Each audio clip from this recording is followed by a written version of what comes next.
Queridos irmãos e queridas irmãs, a liturgia desse domingo, 27º domingo, é para nós uma oportunidade linda de meditarmos sobre a fé. E o Evangelho começava com uma oração muito pequena, uma oração preciosa, uma oração que poucos de nós faz. Talvez, não sei se você, quando chegou aqui na missa, fez essa oração, mas o Evangelho nos dá a oportunidade de aprender a pedir a Deus fé. Senhor, aumenta a nossa fé. Seja sincero, quantas vezes na sua oração você pede tantas coisas a Deus, você até agradece, mas esquece de pedir esse dom mais precioso. Aumenta a nossa fé. A experiência da fé, irmãos, ela dá à nossa alma uma estabilidade diante das provações, diante das lutas, diante das quedas, diante dos dias maus. A experiência da fé nos coloca de pé, alarga o horizonte da nossa visão, nos dá, melhor ainda, visão sobrenatural. Quando todos estão vendo só o natural, você que tem fé, você enxerga o sobrenatural. Mas a experiência da fé também, ela exige de nós algumas virtudes. A primeira delas é a humildade. É impossível viver uma experiência de fé autêntica se nós não tivermos um coração humilde. Porque Deus permite humilhação. Deus permite que, olhando pela fé, a realidade da palavra dele nos desnude, nos mostre os nossos pecados. A luz da palavra ilumina a sujeira que habita na nossa alma, o pecado no nosso coração, na nossa mente. Então, a humildade, aceitar diante de Deus: Senhor, eu sou doente, o Senhor é o médico. Senhor, eu sou pobre e o Senhor é o dono de toda a riqueza. Humildade de colocar a nossa miséria diante de Deus e dizer: Senhor, eu não tenho nada, sem a tua graça eu não sou nada, não sou ninguém. Essa experiência da humildade que nós somos chamados a viver. Depois, uma segunda característica da fé é a virtude da paciência. Tão difícil também, né? Está ligada à experiência da fé. Como assim, Padre? O que você quer dizer com isso? Eu quero dizer que Deus vai te fazer esperar muitas vezes. Não vai ser na tua hora, não vai ser do teu jeito, vai ser do jeito de Deus. Preste atenção aqui, querido, vou repetir. Não vai ser do teu jeito, vai ser do jeito de Deus. Não vai ser no teu tempo, vai ser no tempo de Deus. O profeta Abacuque, hoje na leitura que ouvimos, a primeira leitura, Israel passando por uma série de aflições, de reconstrução, e Deus dando palavra, Deus prometendo, Deus insistindo para o povo permanecer. Tem um momento em que o profeta desabafa e fala: chega, não dá mais. O profeta diz: até quando? Até quando, Senhor, eu vou clamar sem me atenderes? Tem uma hora na experiência de fé que parece que Deus está surdo. Parece que a gente está falando para as paredes. Parece que os anos vão passando e a espera aumenta. E eu não sei o que é pior, se é calar ou se é esperar. E Deus nos pede silêncio e espera. O profeta Abacuque passou por isso e ele clamava no desespero. A experiência ali é isso, é uma súplica que ele faz aos céus: até quando, Senhor, eu vou ver essa violência toda? Até quando eu vou gritar a ti violência sem me socorreres? Por que me fazes ver iniquidades quando tu mesmo vês a maldade? Às vezes também nós, né? Olhamos as injustiças desse mundo, olhamos as falcatruas, as misérias, em nós e nos outros. Até quando, Senhor? E aí, Deus fala com Abacuque assim: ei, pega uma tabuinha e escreve a palavra que eu vou te entregar. Era uma tabuinha, não tinha um tablet, né? Pega uma tabuinha, escreve aí a palavra que eu vou te mostrar. E Deus fala com ele assim: olha, ainda há um tempo e se cumprirá. E se demorar, espera. Escuta isso, ei, meu irmão, minha irmã. Talvez essa palavra seja para muitos de nós hoje aqui, que tem clamado a Deus e parece que não tem sido ouvido. Deus vai dizendo para você: se demorar, espera. Mas espera como, Pai? Espera em Deus. Não é para esperar no desespero, não é para esperar arrumando gambiarra, não é para esperar buscando atalhos de felicidade na sua vida do seu jeito. Eu repito, não é do seu jeito, é do jeito de Deus. A Bíblia nos mostra inúmeros exemplos de fé assim. Abraão, por exemplo, pensou que ia ser do jeito dele, e Deus falou: não é do teu jeito, Abraão, é do meu jeito. Quando Deus tinha falado para ele que ele seria pai de uma multidão, a mulher estéril, ele idoso, aquela história que nós já conhecemos, o que ele fez? Ele pega uma escrava, Agar, e vai ter um filho com Agar. Nasce lá o Ismael, e Deus fala: não é esse o filho da promessa. O filho da promessa não é o filho da escrava, é o filho da mulher livre. Abraão, não é para esperar do teu jeito, é para esperar em mim. Espera no Senhor, diz também o salmista. Como assim, Padre? Rezando, jejuando, na experiência da oração, adubando o terreno da vida, a semente que Deus te deu. Às vezes a gente tem pressa, né? Às vezes a gente quer do nosso jeito. Por isso Deus disse para o profeta Abacuque assim: escreve essa visão, estende seus dizeres sobre tábuas, para que possa ser lida com facilidade. Olha como Deus é didático, hein? Escreve com letra grande, para você não perder o risco de não enxergar. Escreve, diz ele aqui, escreve, né? Para que possa ser visto até mesmo à distância, olha só. Ser lida com facilidade. A visão refere-se a um prazo definido, e tende para um desfecho, e não falhará, e se demorar, espera. Fala para você mesmo aí dentro da sua alma: se demorar, espera. A promessa que Deus te fez, ela vai se cumprir, e vai se cumprir no tempo de Deus, e nenhuma dessas promessas vão cair por terra sem que se cumpra. A palavra do Senhor diz que o céu e a terra passarão, mas nenhuma palavra dele deixará de se cumprir. Então, se demorar, espera. Ali, o profeta vai nos dando essa segunda virtude da fé, a experiência da paciência. Eu repito o que disse no início: a fé, ela dá estabilidade para a nossa alma. A fé não nos deixa cair no desespero, na desesperança. A fé dá estabilidade para a nossa alma. E aí, irmãos, a terceira característica da fé é justamente essa experiência da humilhação. A experiência da fé vai te fazer passar por provas. E às vezes você vai se sentir humilhado, mas se você se submeter diante de Deus, Deus vai revelar o plano dele na sua vida.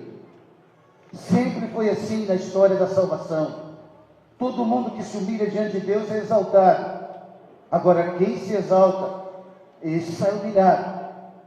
Quem vive a exaltação da apostasia, do abandono da fé, da heresia, de ficar escolhendo as coisas da fé que quer viver.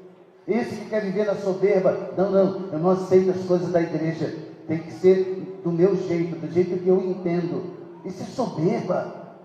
A Bíblia nos mostra uma inumerável série de homens e mulheres que se submeteram diante de Deus e foram exaltados.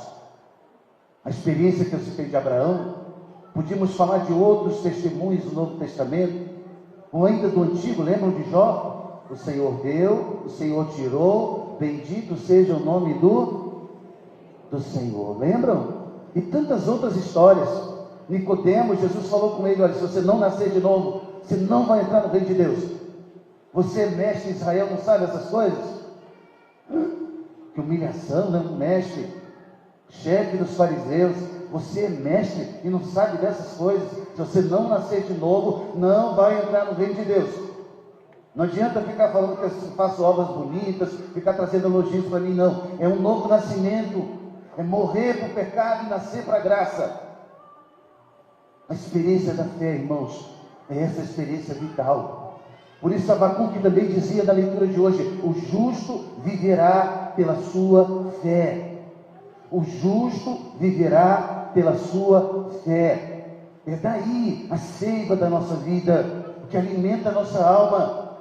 Sem a experiência da fé, irmãos, nós vamos caminhando nesse mundo, trilhando como um amontoado de células, de ossos, e como aquela planície de Ezequiel. Mas daqui a pouco vai acabar tudo. E aí, o que vai dar? Qual vai ser o desfecho da nossa vida?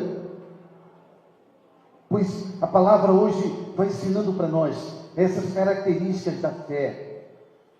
Uma outra característica da fé, irmãos, é que a fé não nos isenta de dias difíceis. Tira da sua cabeça que seguir a Deus é um mar de rosas. Ah, padre, agora estou indo na igreja, está tudo indo bem. Ah, padre, acabaram até os meus problemas. Cuidado. Vai acabar até depois de amanhã. Depois virão outros. E você vai ter fé assim mesmo. Cheio de problemas, cheio de lutas, cheio de dificuldades. No meio da tribulação, turbulência, nuvem pesada sobre a cabeça. Parece que aquele cinza não vai passar. E a fé vai te mostrar, atrás da nuvem tem o sol. Aguenta firme. Se demorar, espera. Lembra a palavra de Abacuque? E aí, a nossa incredulidade, a deficiência do nosso querer crer, muitas vezes, repito, vai nos colocando na busca de atalhos de felicidade, atalhos de prazer, gambiarras na vida, e vai ficando uma vida cheia de puxadinhos, não tem projeto, não olha no horizonte da vida, no querer de Deus.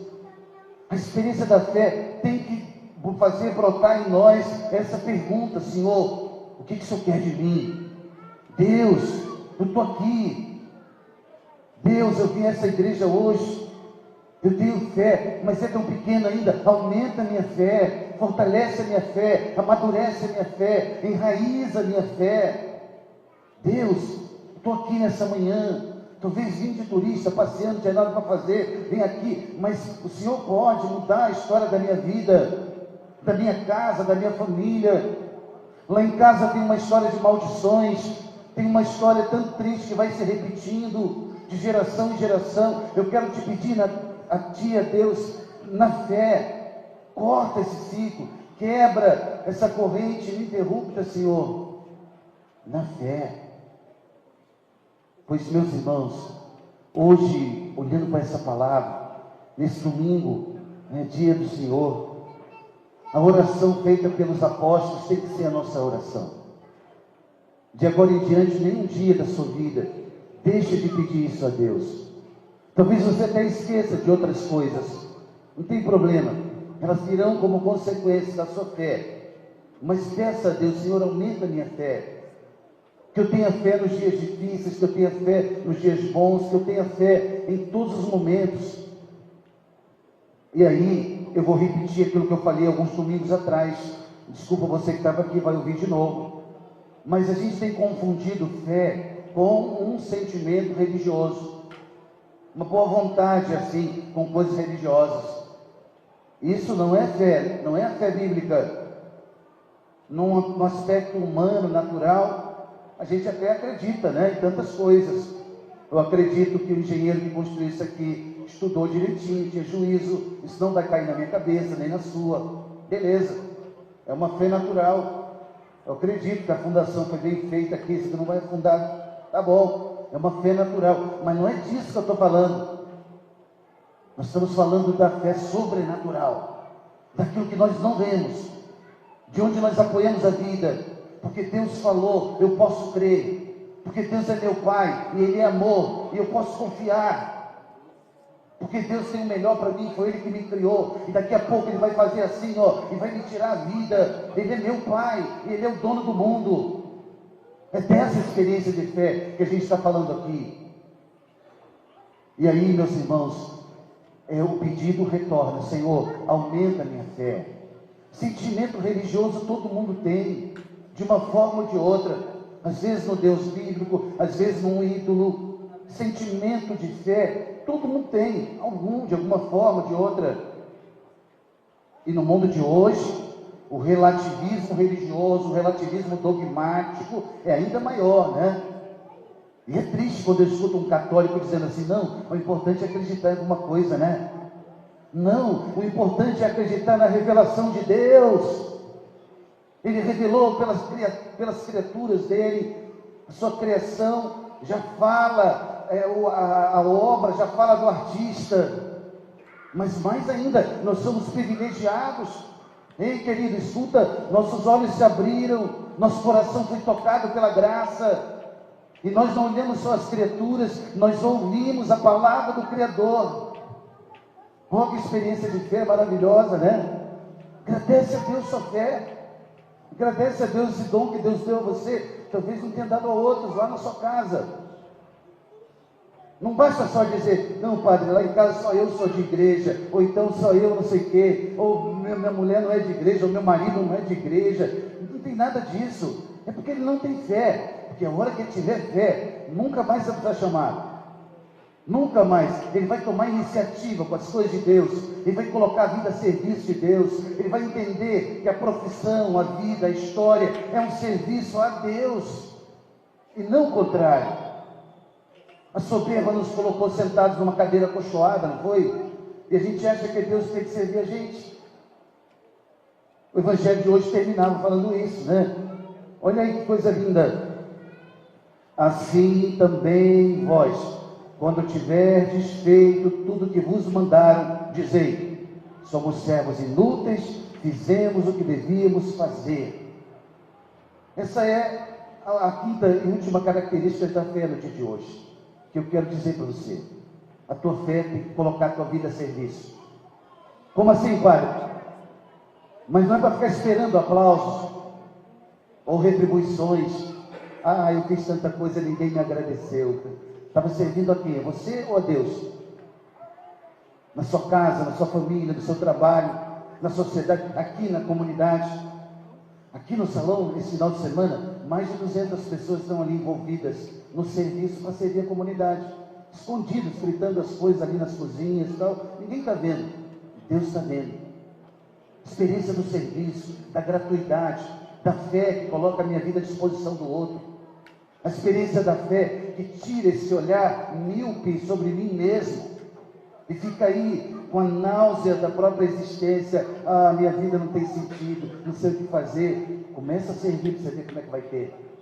Começa a ajudar os outros. Aqui a palavra termina dizendo isso: somos servos inúteis, fizemos o que devíamos fazer. Começou pedindo que aumentasse a fé, e Jesus mostra agora a consequência da fé ao serviço. Olha para o seu casamento, para a sua família. Quantas vezes você, mãe, tem que dizer a mesma coisa para o filho, não é? Mas menino, eu já falei disso tantas vezes, né? Ou então para o marido, ou a esposa, né? Mas padre, já falei para minha mulher tantas vezes. Ela não escuta, ela escuta, claro que ela escuta. Deus está testando sua paciência, só fica tranquilo. E a mesma coisa no meio da sociedade aí fora. Às vezes a gente fica num pedestal esperando a autoinsensação, né? Esperando os elogios, esperando as plaquinhas de reconhecimento, congratulações. É o contrário. O louvor é a Ele. Toda a honra, toda a glória, todo o louvor, toda a exaltação a Ele, o Senhor do céu e da terra. Por isso a nós cabe o serviço. A fé tem que nos colocar assim. Jesus naquela última ceia coloca aquele avental e ali começa a lavar os pés, né? E os discípulos escandalizados querem: não, o Senhor não vai me lavar os pés. Se eu não te lavar, você não vai ter parte comigo. Porque a lógica do meu reino é a lógica do serviço. A lógica do meu evangelho, a lógica do meu reino é o amor uns aos outros. É a experiência da doação da vida. E na beleza, irmãos, dessa palavra, na beleza dessa palavra, terminava a liturgia de hoje. São Paulo, na carta ao Timóteo, dizendo assim: irmãos, nós pedimos fé, não foi?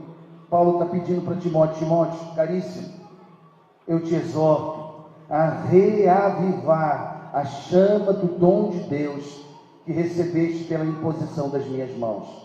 A reavivar a chama, porque a chama foi dada, mas ela vai se apagando. O vento forte da tribulação, dos problemas do dia a dia, da rotina, do estresse, vai tentando apagar a chama que foi acesa. Paulo está dizendo para Timóteo: Timóteo, eu te exorto a reavivar a chama do dom de Deus que recebeste pela imposição das minhas mãos. Não, Timóteo, não deixa apagar. Ei, Timóteo, Paulo está dizendo isso, pois Deus não nos deu um espírito de timidez, mas de fortaleza, de amor, de sobriedade. Não te envergonhes do testemunho de nosso Senhor. Leva a tua fé nos ambientes. Leva a tua fé nos ambientes, porque o mal, as falsas doutrinas, o pecado, não tem timidez para oferecer para a gente aquilo que vai arruinar nossa alma.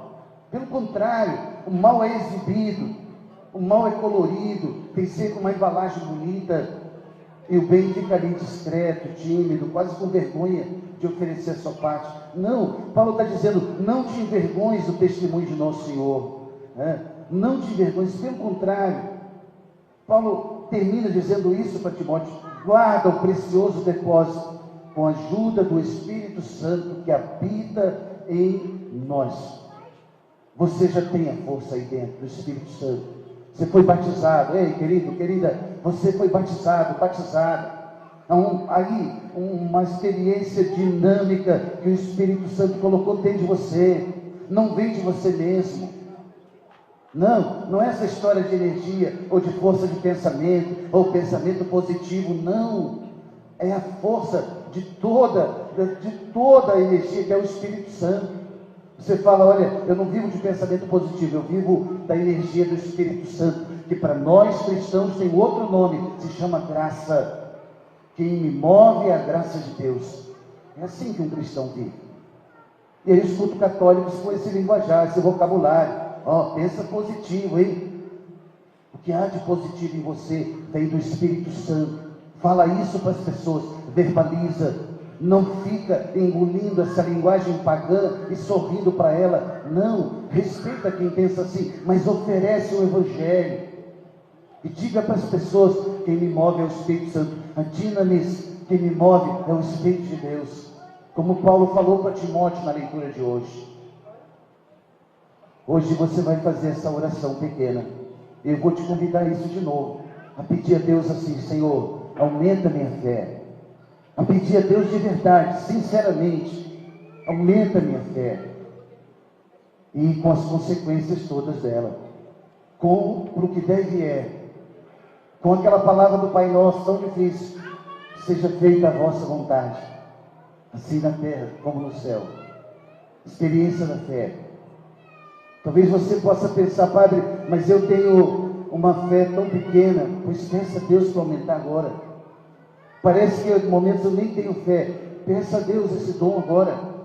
Porque além do dom dado no dia do nosso batismo, a virtude teologal da fé, a fé também, ela é um carisma. Paulo fala isso na 1 Coríntios 13, 12, 13, 14. Paulo fala dos carismas. E ele fala que a uns foi dado o dom da fé. Além da virtude que já está aí, há o carisma da fé, para situações específicas da sua vida, onde você, de forma sobrenatural, vai enxergar aquilo que ninguém viu, e Deus te deu a graça de enxergar. Hoje, finalizando essa liturgia, vamos pedir a Nossa Senhora essa graça. Nossa mãe, nós temos mãe, uma igreja que não é órfã, uma igreja que tem mãe, nossa mãe na fé. Maria é nossa mãe na fé, porque ela acreditou no projeto de Deus. Menina, 15, 16, 14, nem sabemos quantos anos ela tinha, mas diante do anjo do Senhor, falando que ela seria mãe de Salvador, sem saber como se daria aquilo, a ponto de ser apedrejada, uma menina grávida, solteira, naquela sociedade. É o Espírito Santo que virá sobre ti. O anjo disse para ela: não, Maria, não conheço homem algum. O Espírito virá sobre ti, a força do Altíssimo te envolverá com a sua sombra. O menino que vai nascer de ti será santo, filho de Deus. Opa, se é o Espírito Santo, então eis aqui a serva do Senhor. Faça-se em mim segundo a vossa palavra. A serva do Senhor, a escrava, aquela que não tem mais vontade própria, Maria é nossa mãe na fé. E esse projeto, anunciado lá sem ver, ela acolhe na sua vida. E não para ali. 30 anos em Nazaré, depois até o Calvário, ela estava lá de pé, vivendo a experiência da fé. Eu podia dizer, mas Deus, esse aí que o Senhor mandou ao mundo, pregou o seu evangelho pelo mundo, e o Senhor deixou morrer na cruz, não basta, chega, não quero mais saber de religião, de igreja, deu tudo errado. Achei que ele ia se sentar num trono de ouro, cheio de pedras preciosas, e o Senhor dá ele a cruz. Maria está lá de pé, em silêncio, sem se descabelar, sem se apavorar nos dias difíceis. Maria está lá de pé, uma mulher digna, inteira, totalmente de Deus. Não uma mulher mundana, uma mulher de Deus, totalmente de pé, diante da cruz do seu próprio Filho. Depois, para acolhê-lo nos seus braços, como Senhora da Piedade, a Pietà. Que página sensacional da história, né? A fé nos leva a esses momentos difíceis. Mas a cruz não é a última palavra é a ressurreição. Por isso, queridos, que Nossa Senhora, nossa Mãe, nos ajude. São José, nosso Pai e Senhor, intercedam por todos nós. Em nome do Pai, do Filho e do Espírito Santo. Creio em Deus Pai Todo-Poderoso,